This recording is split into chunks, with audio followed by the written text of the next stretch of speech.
Hello students, जिन्होंने New Zealand जाना है 2025 में बहुत बड़ी अपॉर्चुनिटीज हैं।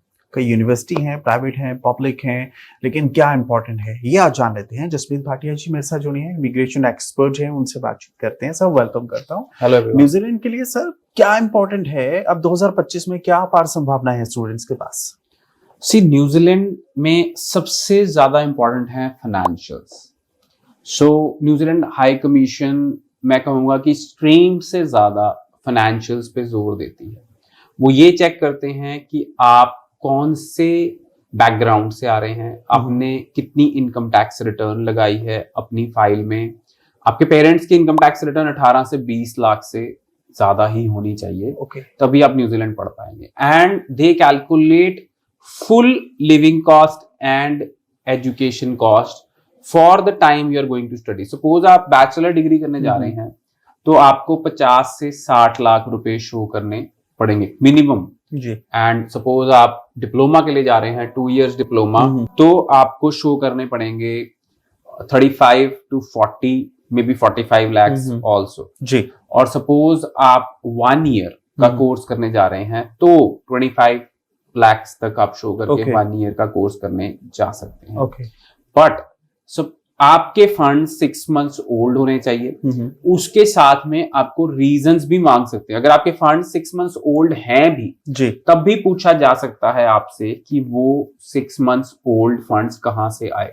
If they are not satisfied, even आपकी प्रॉपर्टी वैल्यूएशन, आपकी सीए रिपोर्ट और आपकी कंप्लीट फाइनेंशियल हिस्ट्री में न्यूजीलैंड डिग करेगा। सबसे बढ़िया बात न्यूजीलैंड की ये है कि आपको सिर्फ एम्बेसी फीस दे के आप अपनी फाइल लॉन्च कर सकते हो। There is no living cost which will get transferred, there is no tuition fee which you have to pay, there is no offer letter fee also. मेरे पास आज एक स्टूडेंट आया जिसने न्यूजीलैंड की ऑफर लेटर फीस भी 15,000 रुपए दे दी, where as New Zealand में कोई भी ऑफर लेटर फीस नहीं है।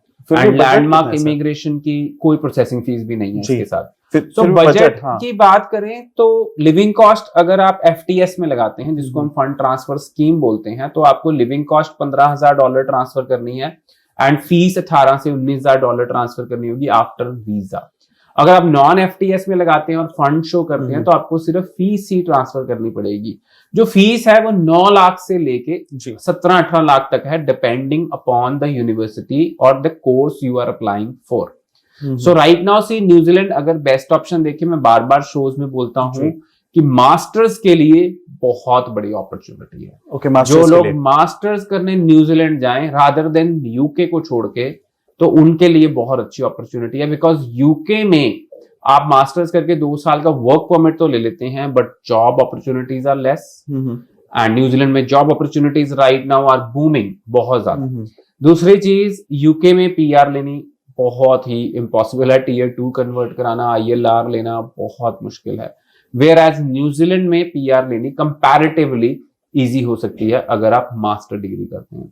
So, यूके में मास्टर्स इन रिसर्च चाहिए अगर आपको स्पाउस लेके जाना है, बट यहाँ पे आपको सिंपल मास्टर्स के साथ भी आप अपना स्पाउस लेके जा सकते हैं। सो मेरे को लगता है all in all New Zealand is picking up and we are expecting some financial changes from New Zealand high commission soon.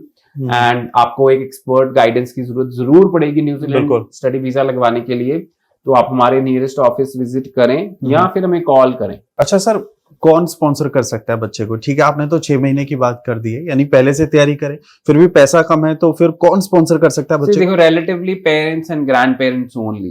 Third party नहीं चलेगा। एंड अगर आप अपने किसी रिश्तेदार का भी चलते हैं तो I won't prefer, because New Zealand embassy won't accept that. And New Zealand embassy goes into very much detail. क्योंकि देखो, उन्होंने सिर्फ एम्बेसी फीस ली है, आपने कोई पैसा पे नहीं किया। So they will go into details of your funding। मतलब आप कहोगे कि एक एक चीज लेंस लगा के वो पढ़ेंगे, और जो रिफ्यूजल भी देंगे वो भी बड़ी डिटेल्ड देंगे।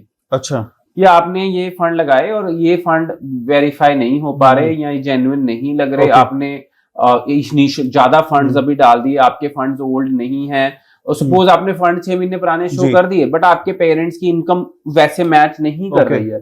So they will go into detail when they are not satisfied with your file. And secondly, if they are not satisfied with your file, then they might give you refusal. And अगर कई cases में उनको 1-2% doubt है, clear है आपके funds, पर उनको लगता है कि लेट्स कॉल द स्टूडेंट, फिर वो इंटरव्यू ले सकते हैं आपकी. Okay. So face to face interview मतलब कि आपको टीम्स पे बुला के भी इंटरव्यू ले सकते हैं. So then they take interview. अगर आपकी इंटरव्यू क्लियर हो जाती है, अगर आपके जेन्युइन फंड्स हैं, देखो they will give you visa. And I feel कि न्यूजीलैंड का जो सिस्टम है वीजा का काफी फेयर है. इसको मैं चूजी बोलूंगा या टफ बोलूंगा या बहुत हार्ड प्रोसेस बोलूंगा, क्या बोलूंगा मैं इसको?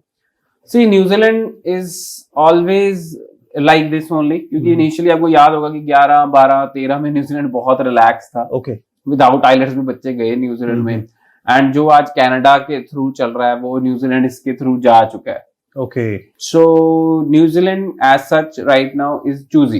दे need only financially good students. They don't want कि वो स्टूडेंट्स आके वहां पे ज्यादा काम करें. काम कर सकते हो आप, बट दे डोंट वांट कि वो पब्लिक फंडिंग के ऊपर डिपेंड रहे. वो ये नहीं चाहते कि उनका कंट्री बहुत ही छोटा कंट्री, आप माने 1 करोड़ से नीचे पॉपुलेशन है. Okay. As a country 1 crore से नीचे पॉपुलेशन है. हमारे पंजाब की पॉपुलेशन 3.5 करोड़ है. बिल्कुल.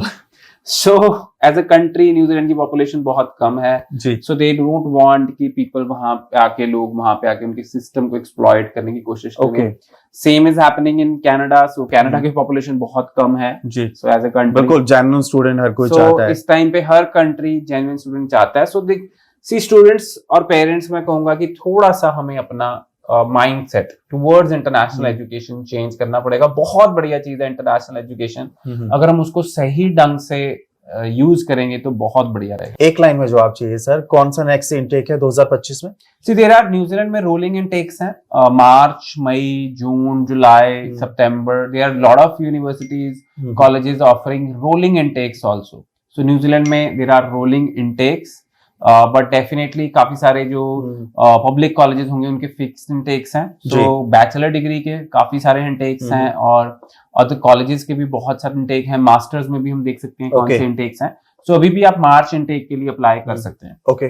तो वीडियो को आप शेयर करें. जिन्होंने न्यूजीलैंड जाना है उनका फायदा कर दो ना यार. और लैंडमार्क के इस पेज को आपने फॉलो करना है और दिए गए नंबर पर कॉल करना है. Thank you.